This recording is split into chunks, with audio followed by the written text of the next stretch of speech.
Introducing the all-new Western Enforcer V-Plow. Engineered with all the features, efficiency, and performance of full-size Western V-Plows, built specifically for your half-ton truck. For more information, visit westernplows.com. Mike Bott from Frost Solutions, one of the owners of the company.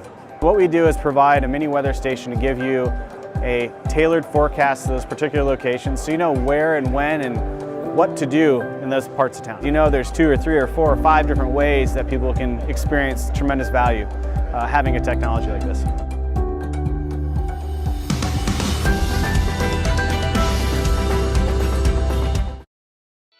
Welcome to the Entrepreneurial Journey with your host, Dave Westcott. The Entrepreneurial Journey is a weekly podcast that streams live every Tuesday at 9:15 a.m. Pacific on Dave's YouTube channel and LinkedIn profile. Now here's Dave with this week's episode.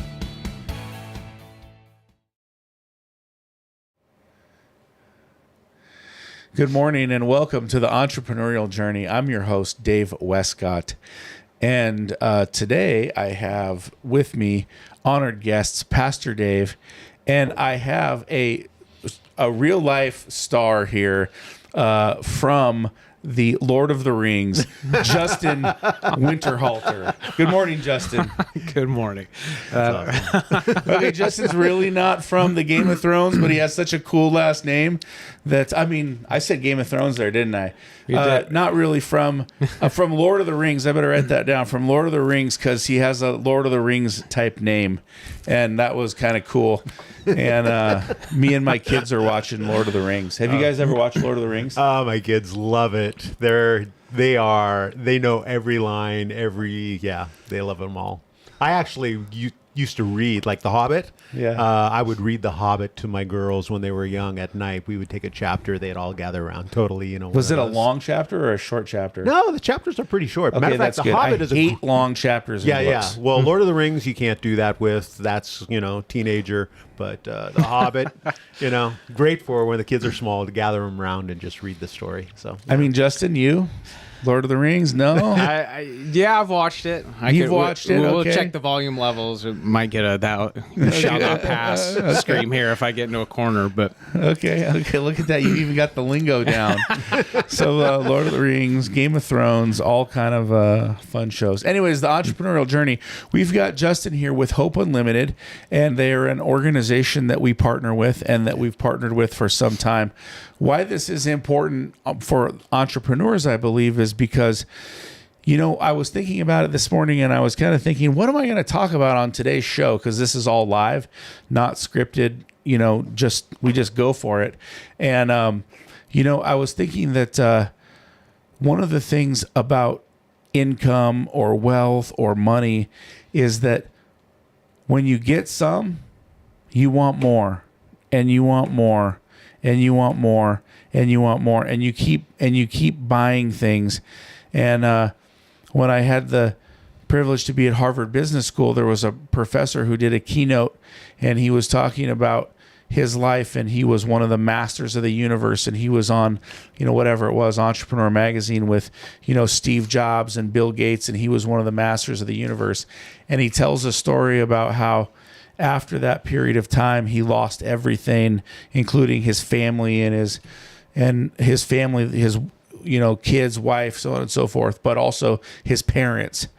And his big thing was like, no matter how much you work, no matter what you do, you can't take it with you. And I think for entrepreneurs, like there's always the next house, the next car, the next expansion of your business, the next set of trucks, the next whatever, the next store you open, whatever it is. But at the end of the day, you can't take it with you.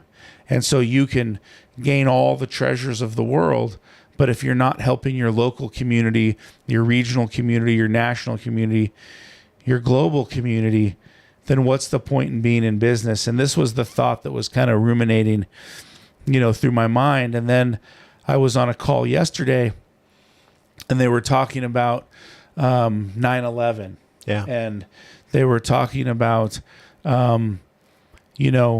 like they were interviewing ferry boat drivers and just boat people and, military people. And they were talking about, just how people reacted during 9/11, and that, there was, people jumping off the pier and, whatever.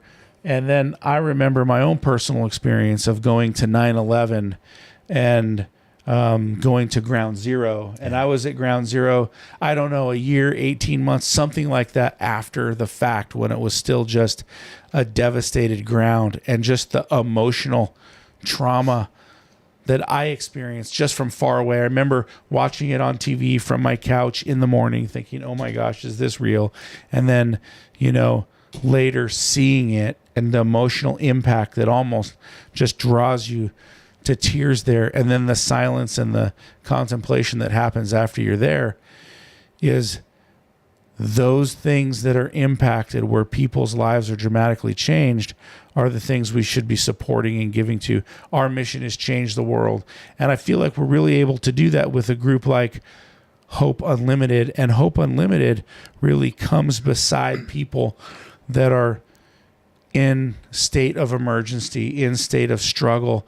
And so, Justin, talk to us a little bit about what does Hope Unlimited do, and how can an entrepreneur, be involved in this or support this, or why is that good for business? That was actually two questions. I tricked you there. That was a Lord of the Rings thing right there. How do you get past the secret door? A wizard always intends what he intends. There you go. Wizard always intends. intends what he intends. There you go. It's just magic. It makes it all happen. That's how businesses work, right? So Hope Unlimited.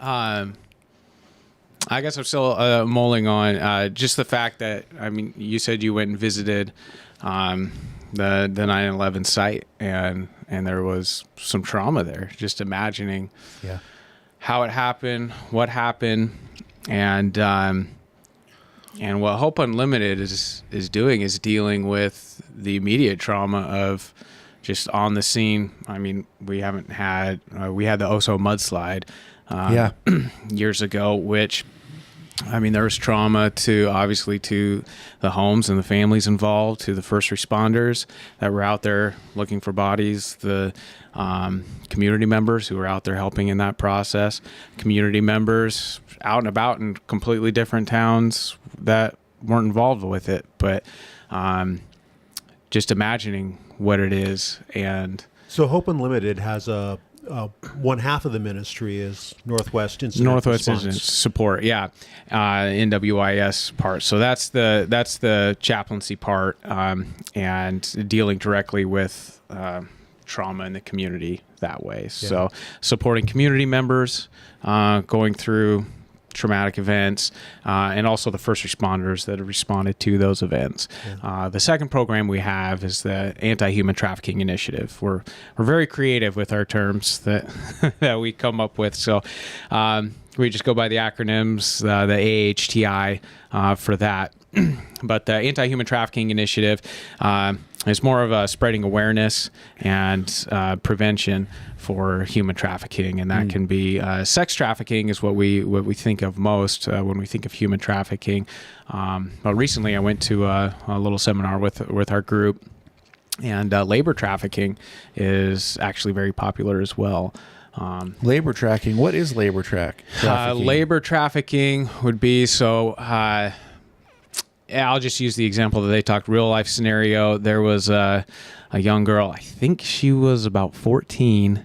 She was trafficked up from Mexico up to the Aberdeen area, and a connection through the family, bunch of false promises. Hey, come up here, we'll get you a green card, we'll get everything set up, you'll be making this amount of money, it's going to be awesome, you'll get education, you'll get schooling.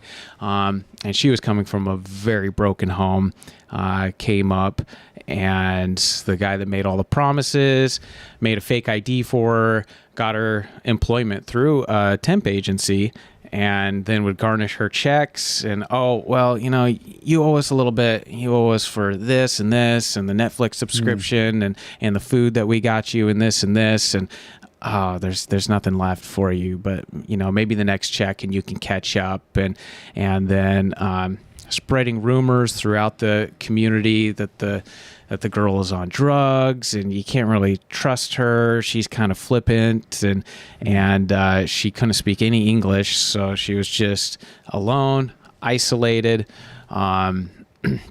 moved from job to job, and eventually a case was built. I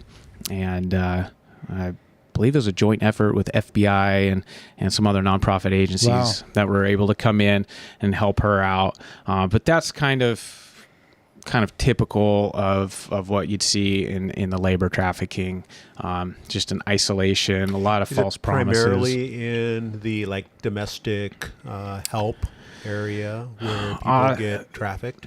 Some of it, I'm trying to recall exactly.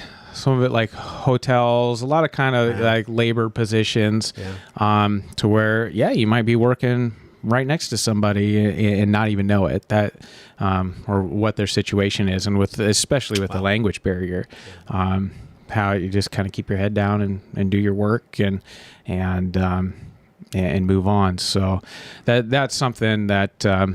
In the year forward, bringing more awareness to that part of it.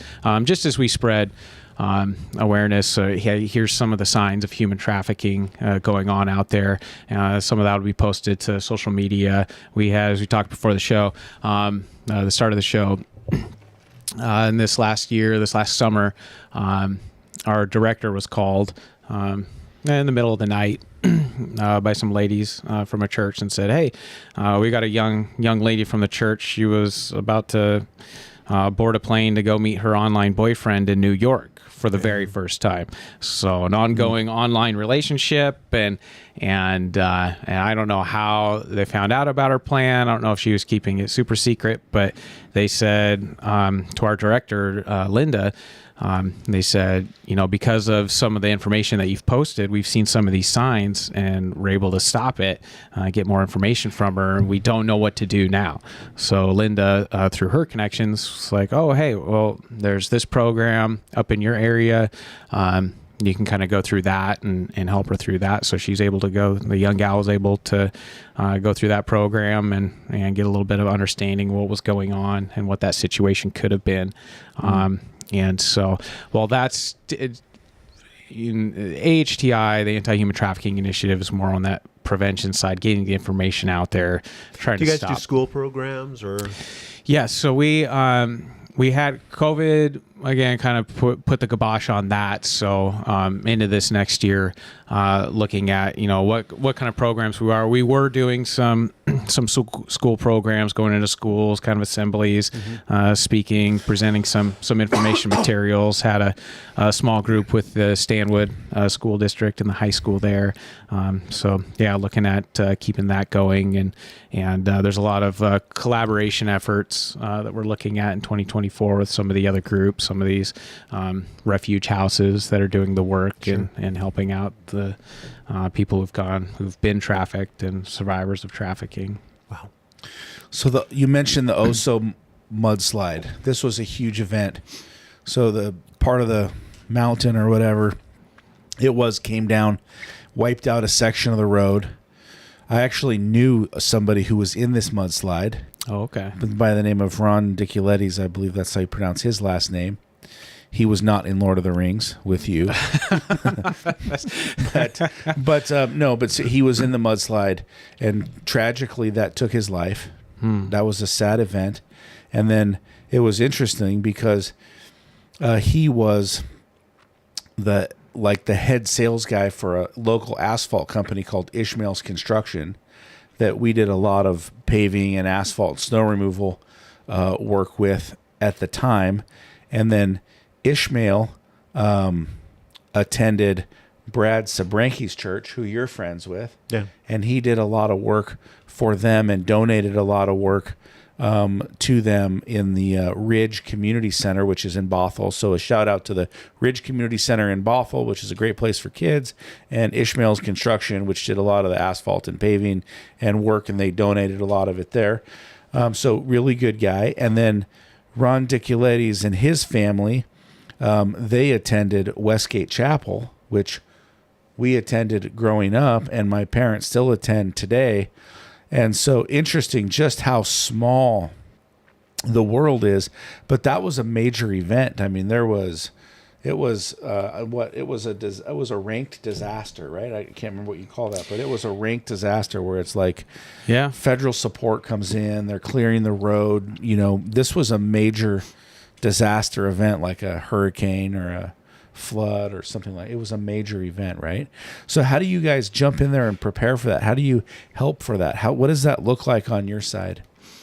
Yeah, so for that was out of my league. I wasn't there for that or in the area. I was living down at Maple Valley at that time. Our former executive director, who's the fire chief for Darrington Fire now, Joel. That's when he started his chaplaincy.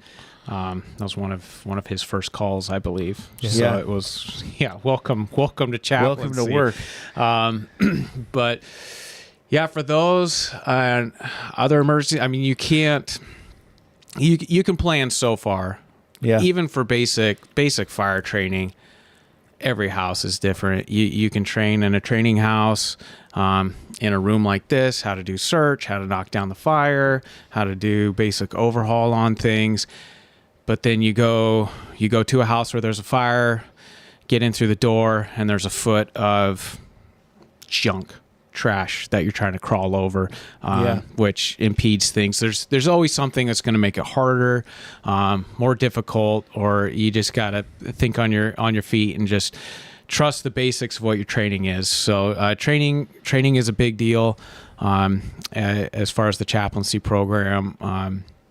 What's our bread and butter? What is it exactly that we do out there, and just our systems and protocols. You had 500 calls the chaplains were out on last year? Yeah, I think we've been averaging about that. And that includes also some peer support calls. So peer support, our chaplaincy program, the Northwest Incident Support, we have volunteer chaplains. We have also a support rig, Support 46. So that will show up on longer scene times. Providing food, a shelter, lighting, just kind of a rehab station, bigger fires. It was that grass fire that was at Marysville on I-5. So they were toned out to that. That was National Night Out. So we just set up a tent and everything in Stanwood, getting ready for people to come visit. And then, that's cool. We hopped out there and were able to give firefighters snacks and water and help out that way. Some years ago, we had some connections with people who lost their infant. It was one of those 911 calls where it was sudden infant death. And, a chaplain was on scene with this couple. And we met them afterwards, actually, in the memorial process. We hosted their memorial. But just the incredible support that the chaplain provided this family at the height of their greatest need. It wasn't a spectacular situation. It wasn't a house fire. It wasn't one of those things. It was their little baby, for whatever reason, passed in the middle of the night. And the chaplain was right there. And I got to tell you, supporting our chaplains for that kind of stuff, it's not the big flashy stuff. Nobody sees that kind of work that the chaplains do, but incredible support to this family. And that's why I love supporting Hope Unlimited and supporting the chaplains of Snohomish County, because man, they're in the trenches. They're in those places where nobody sees that kind of stuff. But it's a great ministry. It's great help, support. Yeah. And even with that, I think our director, Julie, was saying, I think it was in the last 2 months, we've had 2 infant deaths like that. And yeah, I mean, if a chaplain's toned out, it's, there's been a death, most likely, or there's a CPR in progress. And it's consistently said chaplaincy is a ministry of presence, just being there and hearing other chaplain stories. There's times chaplains have shown up and just stood shoulder to shoulder with someone, said nothing, and was just there with the person. Sometimes they were across the room. Person's like, no, I don't really want to deal with the chaplain. here. Okay, fine. They just politely stand back and then later on get a huge thank you letter of, hey, thank you for being there. Yeah. You feel like you kind of did nothing. I mean, there's not grandiose stories of right then and there on the emergency scene, life was turned around because the right words were said. It's not that type of a ministry. It's just through presence and action.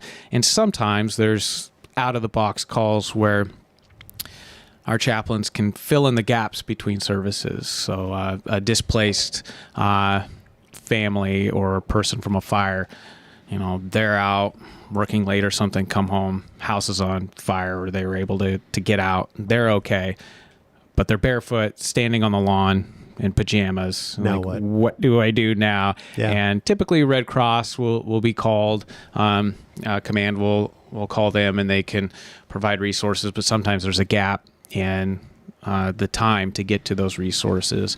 And so your first responders are there saying, we can't just leave these people standing here for another 6 hours, 8 hours before that next step arrives. So chaplain's been able to come and fill that gap and transport people somewhere or sit with people. I think we had there was a Marine rescue out here, a person in a boat, and he was rescued, but there didn't have a wallet, didn't have anything with him. So a chaplain was able to show up, and we had 2 chaplains show up, and they were able to transport him, get a cell phone so he could make some calls, clothing, shoes, just basic necessities to try to find the help. One of my most incredible images in my brain and my memory of chaplaincy was a tragedy, was a homicide, a domestic violence situation where dad shot mom, and there were 3 boys in the house. And I showed up, and just watching the chaplain just hugging the boys, just being there with his arm around the boys, not knowing what is going on. Their world is upside down. Mom and dad, mom was killed, dad is arrested.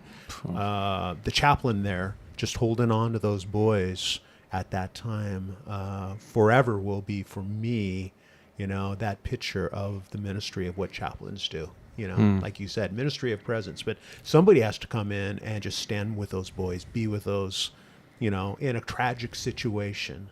Yeah. And that's, again, why I love ministry of chaplains, is because, man, unsung heroes that will step into those situations that are so tragic, but such a powerful, just to be there.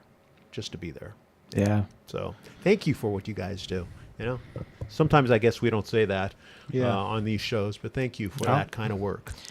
Well, how do the chaplains deal with the trauma? How do you guys deal with what you see every day? How do you decompress?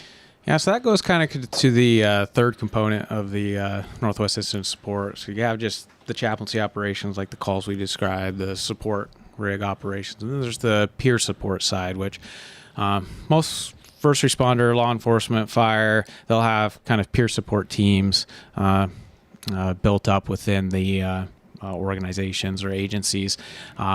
And Northwest Incident Support comes in, helps provide resources for that. And it's not a counseling service. It's more of a listening service. Yeah. Dave, that was a very hard call. We went on, how are you doing? I'm okay. Okay. It's okay to be okay, and it's okay not to be okay. And they help. So chaplains can provide that for each other as well. We have a connection with the counseling network that, if it's, Dave's asking Justin over here, hey, we've talked about that call 3 times. It's been a few months and this keeps coming up. What's your counselor say about that?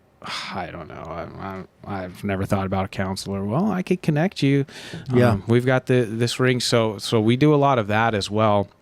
But through that counseling network, Hope Unlimited provides specific access for our chaplains to get counseling services, as well as for the first responders that we serve and the agencies as well. How many agencies do you guys serve? Oh boy, so we've got Camano, North County, Oso, Darrington, Tulalip, Getchell, Arlington Heights, Sylvana. I'm probably missing a few of the little ones. It's about 15 agencies total, and then that's with the chaplaincy and peer support side. And then we have in Skagit County, we have Mount Vernon Fire, Mount Vernon PD, which we provide the peer support side. So come along, helping provide resources into their peer support teams, more training to those peer support individuals. I went through peer support training last February. Hope Unlimited put on a week-long training seminar. So for like the Sylvana Fire that I do part-time shifts with, that's the first time a peer support team has been developed there to help with that. And so that's been pretty cool with some of the calls, and a lot of newer firefighters with Sylvana being a part-time kind of volunteer department. Very new firefighters there. And so to help them with the longevity of a career as they're out there looking to get hired for a career position, you don't want them out of the game because their glass is already so full with traumatic events and feeling like, oh, something's wrong with me. Firefighters, they have a very unique system in the way that they approach a building or a house. From what I understand, each person on the truck has a job. Oh yeah. And they go into that building specifically, and sometimes you can't see in front of you, you don't know what's happening, but isn't it, you got a guy on the roof, you got a guy going around one wall, a guy going around the other wall, they're kind of meeting in a place. Some guys are breaking out windows. Like there's a name for this, right? There's a plan that they all have where they're communicating without communicating. Like you just know where your partner is going to be, right? A little bit of that. If you've worked a long time with each other, the same crew. Mm-hmm. Again, every house is different. You can take a builder who builds the same exact 3,000 square foot home, but it's going to be different depending on what property it's on. It could be a higher foundation, lower foundation, a hillside, whatever. There's factors different in that. But upon arrival to any scene, your officer is giving a short report over the radio, so all of your incoming units are hearing that report as well, and that's just a basic kind of, what do you see, what are you going to do about it, and then everybody kind of knows essentially what they're going to do. That backseat firefighter knows they're probably going to be pulling the line to the front door, maybe forcing the front door. The officer's going to be doing a 360 around the building, seeing if there's a basement, any other liabilities that fire is going to connect or that they need to be aware of. Coming back around, the driver of the engine is going to be getting the pump ready, setting up shop for the next incoming engine. How are you going to get water supply? I mean, you're thinking forward through all the steps, and that's what the training is. Constantly training, just going through operations, trying to get that part of it. Just kind of rote memorization. Okay, here's the supplies we're going to get. When we get into overhaul, we know we're going to get these tools. We're going to kind of do it this way. Might get a fan out to be pushing the smoke so it's not leaking, spreading throughout the house. It's just kind of contained through that room. If you're getting ladders out, not every time are you going to vent the roof, but you're always going to have some search of the building. So you'll have someone with the nozzle. You'll have a crew going in to do search. Is there any life in the building? Life is the number one priority. Property is second. The environment's third. When you guys are in there, do you have little radios on, or how do you communicate with one another? Yeah, so you have your radio. It's either on a strap. Some people might have it in a pocket and around, but you have your radio. You have your full SCBA. There's a reason we train in the dark or train with a blacked out mask. And typically in academy, they'll call that SCBA confidence course. So you're crawling through tight corridors, through wires, through a whole kind of obstacle course, just getting used to being uncomfortable, going through a tight box with your pack on, and just inching. Like SEAL training. Yeah, no, not even close. But it give them the credit that's due. But yeah, in the professional academy, I mean, I went through a part-time academy through the JTG, which is an awesome academy. Got me my fire certs and met awesome people through that. And then when you get a full-time job, you go through, gosh, what is it? About a 4-month academy. So that's very intense. So where the academy I went through, part-time, kind of Monday, Wednesday nights, Saturday all day, you might spend, 3 sessions on hoses and how to move with a hose, flowing with a hose. Whereas a full-time academy, you'll spend a full week, like 40 hours just on hose. Wow. And so very intense, awesome training. But yeah, every fire shift, you're still picking some. I mean, there's so much. You have just the fire side there, but then you have also the EMS side. What are you doing on a stroke call, sepsis call, Ton of stuff there. CPR call? How Yeah. many calls do you guys get a year that you go out and support on? So for like the Northwest, it's the chaplaincy support. That's, I think, yeah, last year it was up around 500. 500 calls. And how many? With some of that being like some of the peer support calls, some of that falls in as a call too, as well as just, that might be a follow-up debriefing to a really, the worst kind of call, an infant death. There'll be a follow-up debrief meeting, which some of those trained peer support, they're not counselors, peer support individuals will be at, and that'll be kind of circle up who was at the call. So it'd be like a group debriefing, and there's a little bit of a structure to that. Hey, let's just talk through the call, and okay, if anybody hears some of the things, you might just treat your body like you're having the flu. Lots of water, might kind of feel weird or off. If it's still troubling you or any issues, any questions, here's some numbers to call. Here's some other resources to contact. You have peer support individuals here, and that could even be CPR that happens at at a restaurant. Red Robin family get together. How many chaplains are there that support these 500 calls? So we have, I think, total volunteers right around 15. Okay. And so some are kind of local to kind of their areas. We have a lot of agencies. Area. Yeah. And for the most part, most of them are signing up for shifts. And then they'll just, be responding within those shifts. So they see about 30 calls a year, 30 traumatic events, almost just under one a week. Yeah. One every 10 days or whatever. And I mean, in the toward the end of summer, the calls were kind of dying down, but then in the last, 2 weeks, 3 weeks here. Why is it? It always seems around Thanksgiving, Christmas, January, it's just crazy. Yeah, there's the holidays there, and I mean, it's, all around, just, a lot more calls. I know even at my small fire department as a firefighter, I'm like, holy cow, we're seeing a lot more calls. And I mean, it's not the chaplain type calls, but those are out there. And our chaplains have been, I think, on one of the days a few weeks ago, we had 2 calls pop off just within 1 minute of each other. Wow. So a lot of calls, more than a call a day, call and a half every single day, whatever. So a lot of need, a lot of support. What's the biggest need that Hope Unlimited has today? How can an entrepreneur, how can a listener, how can somebody be involved and help the chaplaincy program with Hope Unlimited?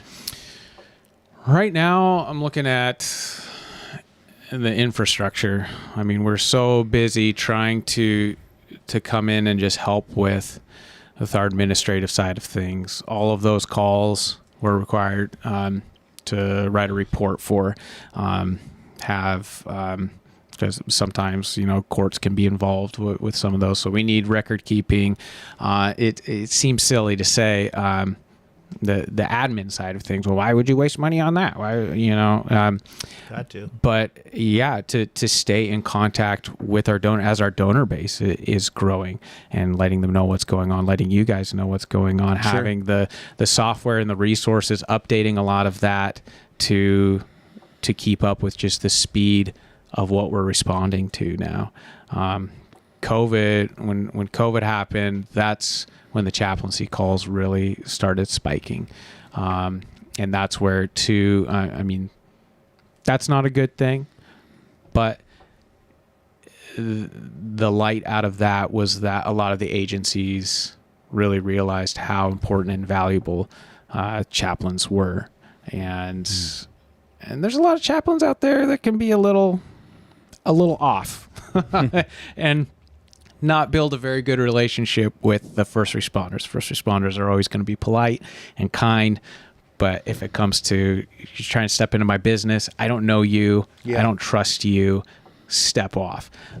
So it takes a long time. Yeah. And especially, law enforcement, they're out there by themselves most of the time, rolling around. Firefighters, you have a crew of people working together. So it's very tight-knit communities and takes a while to earn credit. And that's typically going on calls, doing your job. And once you're in, you're in. But we've established awesome relationships with our first responders, and especially for such a big crew and so many agencies that we have. Our volunteers are awesome. They're out there working hard. And so, if we can catch up as Hope Unlimited, as the business of Hope Unlimited, especially for both of our organizations. We're looking at a software package right now that would update like our CRM, customer relationship management. How can we send emails quicker for, special resource projects, or just prayer, or just more community support, or hey, we have kind of this event going on in the community. What's the cost on one of those packages? So I'm looking at probably about $2,800 for a that would update some of our financial software, just for bookkeeping, running reports, things like that. Just efficiency in reporting that way.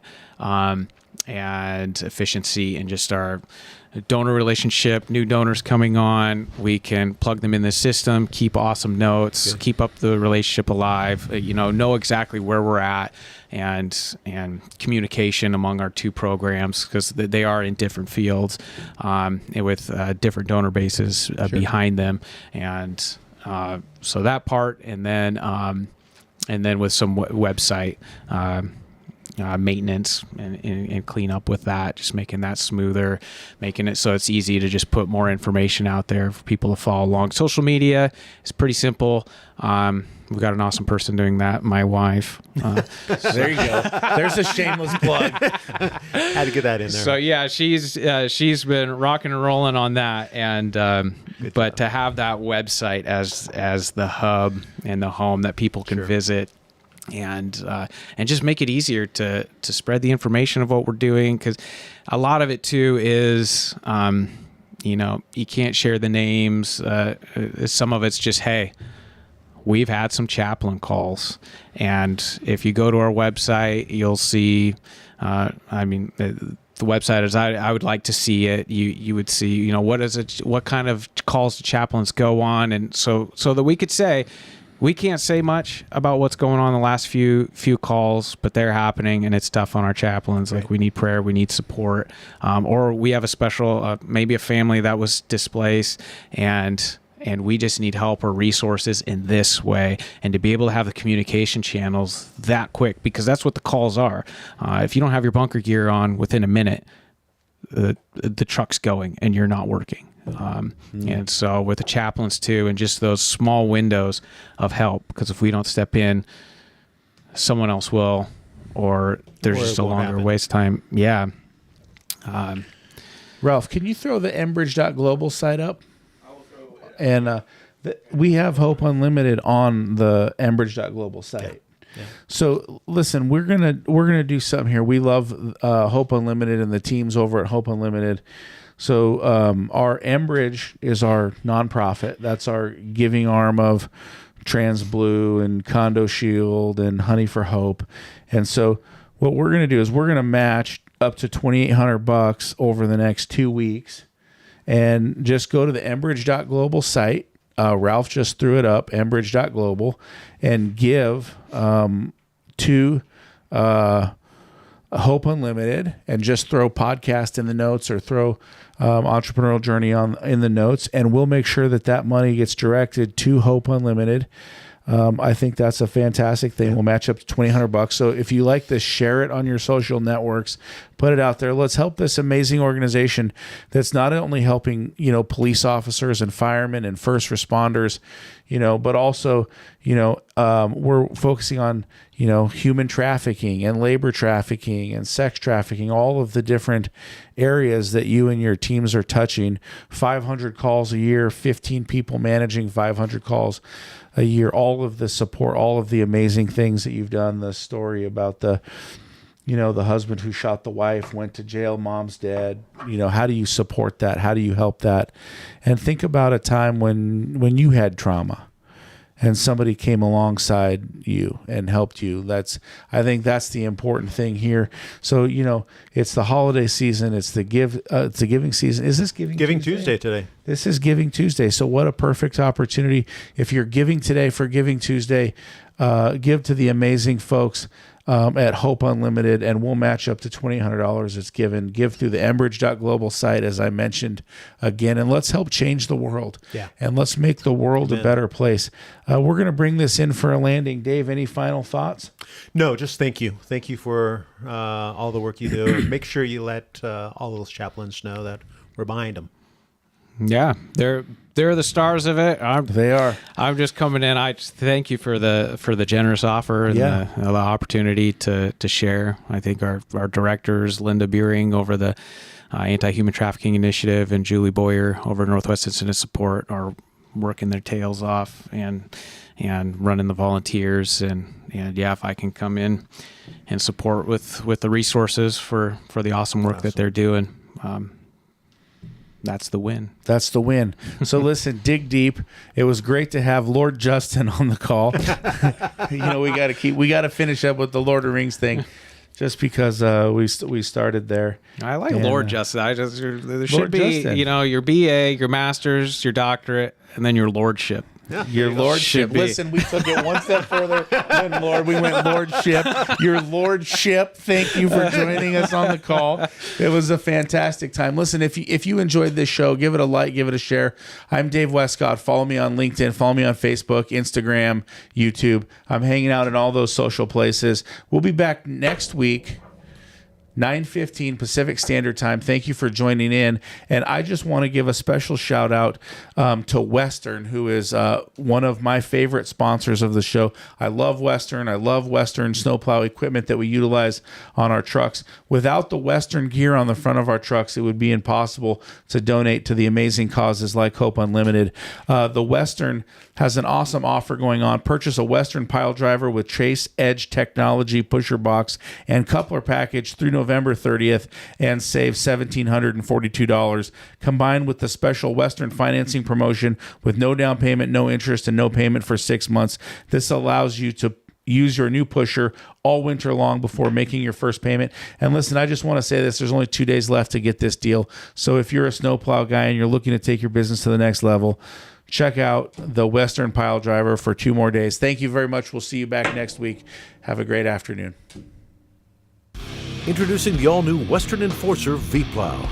Engineered with all the features, efficiency, and performance of full-size Western V-Plows, built specifically for your half-ton truck. For more information, visit westernplows.com. Mike Bott from Frost Solutions, one of the owners of the company. What we do is provide a mini weather station to give you a tailored forecast to those particular locations, so you know where and when and what to do in those parts of town. There's 2 or 3 or 4 or 5 different ways that people can experience tremendous value having a technology like this.